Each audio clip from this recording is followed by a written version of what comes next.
what's going on YouTube? It's Tech here, and I'm back with another video, and this is going to be a video that I promised, which is a game stack review. And as I told you, when I get to 20 subscribers I'll do this video. So they're all in alphabetical order. I decided to do it by platform, so I'm going to do PlayStation 3, PlayStation 2, GameCube, Xbox, PC and PlayStation 1 if we get there. So they're all, as I said, they're all alphabeticalized. So let's get on with the very first game. So as you can see, this is 007 Quantum of Solace. I bought this a few years back now. It's quite an old game, one of the first 007 games on PS3. And it's a very good game. It's first person shooter. Love playing it. I've always enjoyed 007, James Bond games. I've got quite a few on PS2 and GameCube, and I've really enjoyed them. So it's single player. There's an online multiplayer which is pretty good when you've got a good internet connection.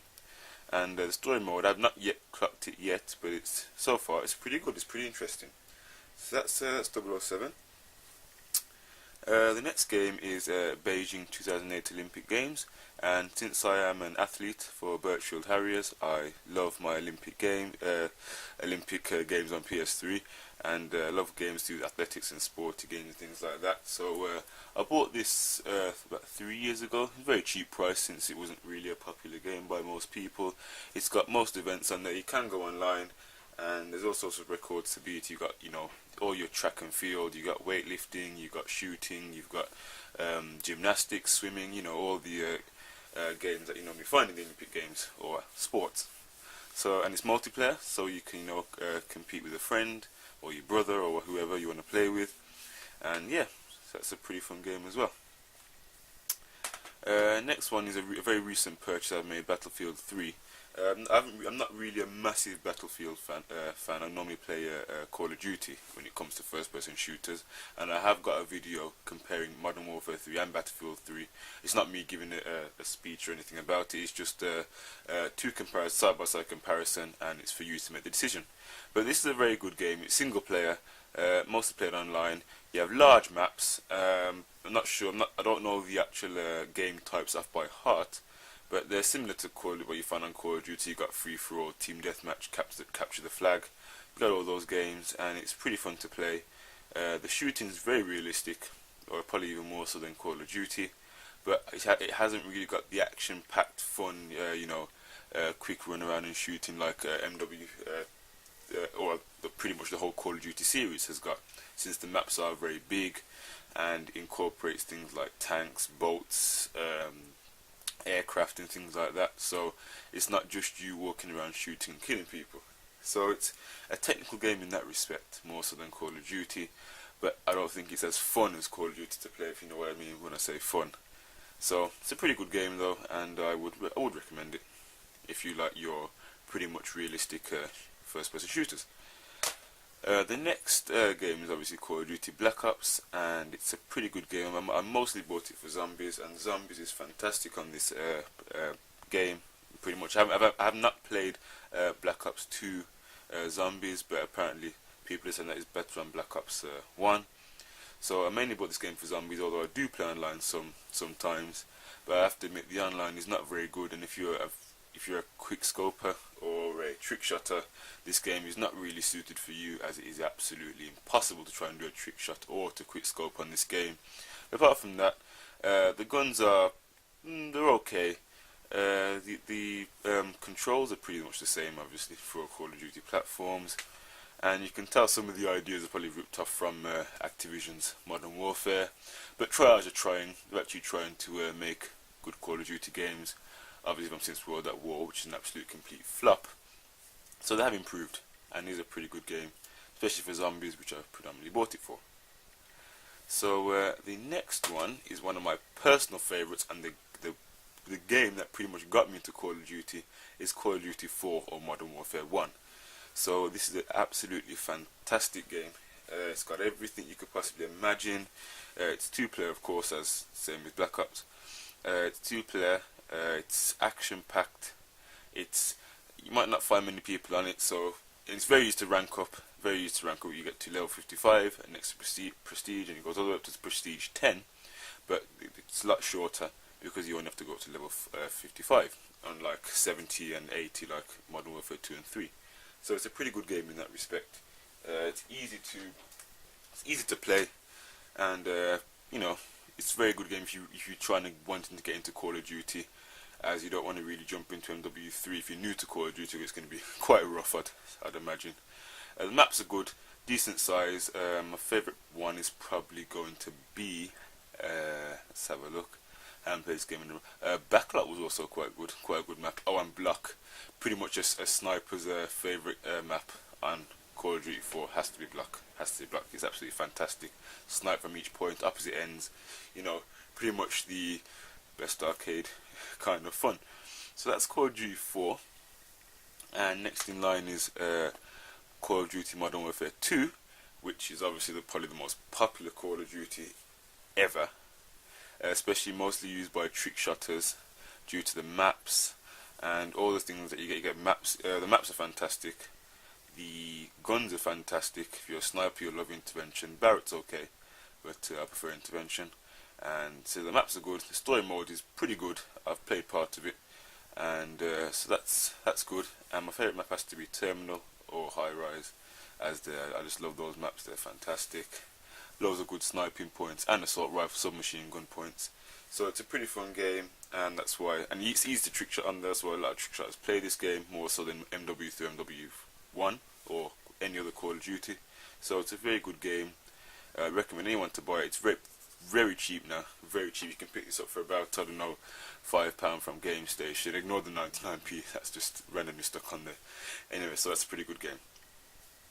Next in line is Call of Duty Modern Warfare 3, and this game is an absolute enemy to the people who may be doing trick shotting. I'll just move the camera down slightly. This is pretty much the most hated game by any trick shotter for many reasons. The controls aren't very good when it comes to trick shotting. The actual physics of the game isn't good for trick shotting. But ignore the trick shotting factor. This game is absolutely fantastic. The snipers are good, and it's gone back to the concept which was found in Modern Warfare 1, where you could have 2 assault rifles as a perk, which is fantastic, since that it sometimes can be a bit annoying to have like one good like machine gun and a crappy sidearm. Like maybe you want to have like a sniper and have like a submachine gun as their 2 primary assault rifles there. You might want to use them both, but that is pretty fantastic actually, I'd say. This game, favourite map's got to be Underground. That's just not me because I live in England, but you got this in London. But it's a pretty good map. It's fun to run around. It's a pretty good game. I can't fault it whatsoever. It's obviously, as all the Call of Duties are, they're split screen, 2-player, obviously online, where it's most famous for. I have not really played the campaign yet, so I'm unsure about that. And there's another thing that you can do.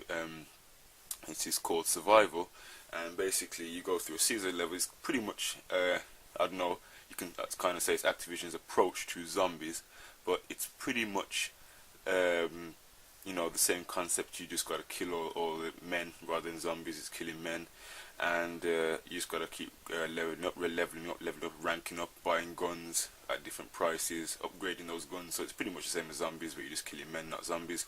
And you have the what's it called? The Juggernaut, I forgot the name, the Juggernaut, which you gotta kill, helicopters and all sorts. So it's a pretty fun game, pretty up to date. Graphics are fantastic, and can't really fault it, unless you're a trick shotter. Crysis 2, it's a fantastic game. Graphics are fantastic, probably the best graphics I've ever seen on a first person shooter. The realism is ridiculously fantastic. It's a real technical game. If you're looking for graphics, this is your game, because it's really technical. It's got all the fine detail. Online is pretty good as well. It's not as obviously good as Call of Duty, but it's a pretty good online interface, which I'm sure is what you want. And but this game is pretty much played for its campaigns. Its campaign is it's awkward to get at the beginning, but as you progress through the game, it makes sense. I'm not going to spoil it for anybody, but trust me, the campaign is good for Crysis 2, and it's not. Fortunately, it's not 2-player; it's only single player, but it's a fantastic game anyway. FIFA 09 is the next game. I don't really play football games. I played a couple times, and to me, FIFA doesn't really change. I've had FIFA 2003 on PS2, and I've played them both, and I can't really see the difference. So that's probably my only football game that I've got. Rarely play it, but you know, if anyone wants to play it, it's here. Oh, good old Grand Theft Auto. Grand Theft Auto. Where do you start with Grand Theft Auto? Well, there's one place you can start, and that's New York. Well, Liberty City is what it's called, and it's a lovely map. Details fantastic, cars fantastic, guns fantastic. Everything in this game is just fantastic. And I've got, as you can see, I've got the Episodes Liberty City edition, and that's where you get your Ballad of Gay Tony, and you also get the Lost and Damned, which is two very good games. They do not require GTA 4, the original copy, to play on PS2. I'm not sure how it goes with PC, but I know for a fact for Xbox 360 and PS2 you do not need the original copy of Grand Theft Auto 4, which is fantastic as well. So you can buy this pretty much straight up, and it's fantastic. There's one funny thing about the Lost and Damned. I'm not sure if anyone's noticed, but when you're playing, you seem to get this really fuzzy screen. I've done some research, and apparently it's to give it more of that authentic look. So that's what they're trying to do. If you're wondering why, it's not because your TV's broken. I've researched, and everyone seems to be getting it. So I think it's something that Rockstar's just put there just for effect. But it's a fantastic game, and it's really fun to play. And I can't really fault it. It's massive online multiplayer. Apart from it does take quite some time to get people to play with you, but bar that, it's fantastic, and it's pretty much, there's really much no graphical detail between GTA 4 and Liberty City. What you really get is just the extra content. So if you want to buy GTA 4, it doesn't really matter, you're not going to get any better graphics if you buy this one. But the whole GTA series on PlayStation 3, they're not known so much for their amount like what you normally find in like San Andreas, which is absolutely crazy, ridiculously. Has to be the best Call of Duty. But in terms of graphics, obviously it's on a PS3 platform or Xbox 360 platform, so it's going to be better in terms of graphics. So that's pretty good as well. So and obviously we're expecting Grand Theft Auto 5, but we were expecting it for PlayStation 3 on Xbox 360, but apparently that's not the case. It's coming out when the next gen consoles come out, so we're gonna have to wait for that now. But we'll see anyway. So this is Grand Theft Auto 5. I'm not sure if you can see it, but this is the collector's edition. The real driving simulator. This game is fantastic. It is, graphical detail. The cars are fantastic. It's really fun to play. I'm about, how much percent am I? think I haven't progressed that far, but I'd say I'm doing not too bad. There's one challenge in here that really killed me, and that was the Samba bus challenge. It was so hard, going around a circuit in like a Volkswagen camper van from 1968 or something like that. But it's a really good game. There's so many cars. According to what the Gran Turismo people say, they say there's at least 1,000 cars in this game, which is crazy. That is just like, you expect every single car to be there, trust me. It's even got some classic cars, even got the first car ever invented, which is the Mercedes-Benz, and that's their first petrol car, I believe, 1879, something like that. But anyway, there's so much content, I don't really want to spoil it for you. It's a really fun game to play, and with this edition, you actually get, so I've just released the second game, which is obviously the prologue one, but anyway, you get the Apex book with it's basically just a whole book of information about Grand Theft Auto 5, history, cars, things like that. So that's fantastic. If you want to get the collector's edition, that's what you get. You get the book, which is a very good and interesting read. If you want to see the game, that's pretty much it. So as you can see, the next game is Gran Turismo 5 Prologue, which is just obviously the simple version of the real simulator. It's pretty simple, pretty identical. Obviously you don't get the content there, but it was just an insight, or so to say a beta testing facility for the real GTA 5 to be released. Just Cause 2 again is a recent purchase. I have not really played this game. I've done one mission and that's about it. So unfortunately at this moment in time I cannot give you a full review on the game, but it looks fantastic. I've watched some YouTube videos and it really does look like a very fun game to play. And one of my favourite Olympic games, as you can see, obviously the London 2012, as it's happened in the UK, so I was definitely intrigued to buy this. As you can see, it's for some reason they've taken off some of the events of this, although the controls are a lot better than they were on Beijing. I mean, if you were playing Beijing Olympics, and I remember actually when I had it on Xbox 360, when I used to have my Xbox 360, I felt like I was getting repetitive straining because the amount of things I want you to do, I want you to press and tap, tap and waggle the analog stick, and it was ridiculous. I mean, trying to play that game, it would just give you a headache. But this one, they've actually simplified it, so Sega's done a pretty good job on trying to. I think they've got quite a few complaints about Beijing in terms of controls, so I think they've made it a lot easier now, so it should be more playable, and it is more playable, as all you gotta do is tap X continuously for the running events anyway, and the rest of it is self-explanatory. Again, it's multiplayer, you can play online, and there's just so much content there. You could do the Olympic Games, progress, basically try and beat records and have a great time playing it. Midnight Club, Los Angeles. Now this game I've had for quite a long time, and it's absolutely fantastic. The graphics fantastic. The game's really fun to play. Fortunately, it's only one player, but the races do get really hard when you're going through, so be mindful of that. The customization is fantastic. Graphic detail within the car and the external parts of the car is fantastic.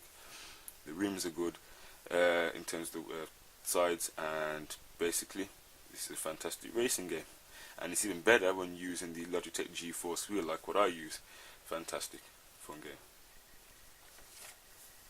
Mirror's Edge, as you see, if you looked at my previous videos, you would have known there's Faith at the front. You would have known that I've done a whole walkthrough of this game, and this game is absolutely fantastic. How it's only 720p I will never know, because the graphics are so good. First person free running game, and it's, what can I say, the walkthroughs really explain the whole gameplay itself. You can go online and beat some of the record times, which is pretty easy if you constantly play, but I've not tried that yet. But anyway, the game is pretty fun. Need for Speed Shift, partway through this game. Graphics again similar to Midnight Club, fantastic details there. It's a different approach to Need for Speed normally, because I was used to off the PS2 Underground 2, Carbon, you know, the kind of arcadey nighttime kind of racing, street racing games. So I was used to that. So this is a new turn on Need for Speed.